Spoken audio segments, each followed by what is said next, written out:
Hello learners of all ages, my name is Mr. Montgomery. I teach 4th and 5th grade math, and today we're going to be talking about division patterns. Now, when it comes to division patterns, it's probably important to talk about the different parts of the division problem and just review those real quick. So we have three parts to a division problem. We have the dividend, divisor, and quotient. Now the quotient is an answer to a division problem. The dividend is the number that is usually listed first, or if it's written like this, it's on the inside. And then the divisor is usually the number on the outside of the division problem that looks similar to this, or usually the second one that's written. I like to draw a hat to describe that. The dividend is end side, the dad joke, inside the hat. The divisor is on the visor part of the hat. And the quotient is the number that comes off to the top of your head. So, just as a really quick review. But the number patterns that we have with division all have to do with zeros. Similar to how we had our zeros trick with multiplication, there's also a zeros trick with division. So I see that I have 8 divided by 2 is 4, or we could work backwards to double check. 4 times 2 equals 8, but we'll get to that in a later lesson. If I add a 0 to 8, make it 80 divided by 2, my answer is also going to have 1, 0. If I have 1, 0 on this side, I'll have 1, 0 on this side. 2 zeros in our problem, we'll have 2 zeros in our answer. Very similar to the multiplication one. But what if we have zeros on both sides? I have 180 divided by 2, which is 90. 1 0 in my problem, 1 0 in my answer. 18 divided by 2 is 9. But now I have 1, 2, 3 zeros on this side and only 1 on this side. How does that work?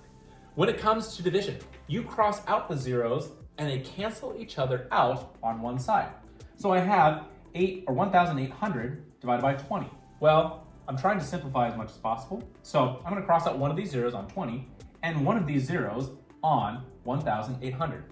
That looks very similar to this problem right here.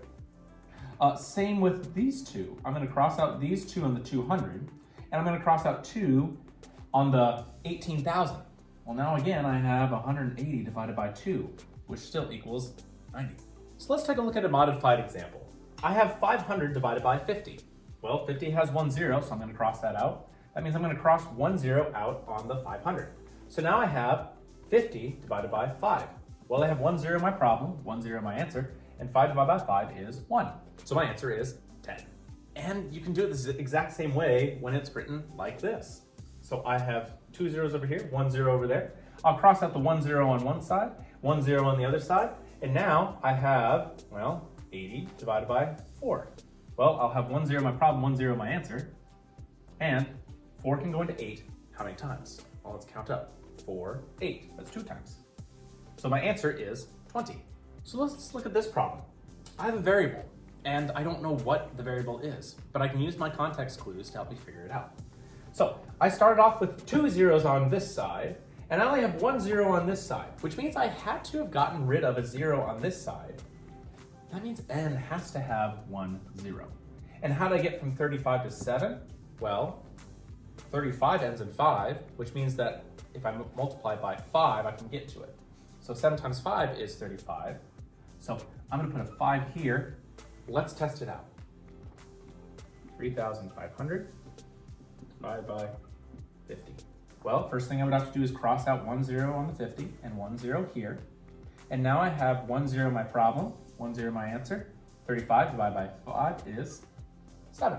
So I just worked backwards. I tried to figure out how many zeros I had on this side and how many zeros I had on this side. Realized I had 2 zeros here, 1 0 here, so I knew that there had to be 1 0 in my problem. Then I figured out that 35 divided by 7 is 5. All right, my 5th grade friends, if you take a look at page 49, you will see that we're going to be doing practice problems number 6, 11, and 12. Directions say divide. Make sure that you cross out the zeros on each side for making sure that it is equal on both sides. If you have any questions on division patterns, please let me know when you come to class tomorrow.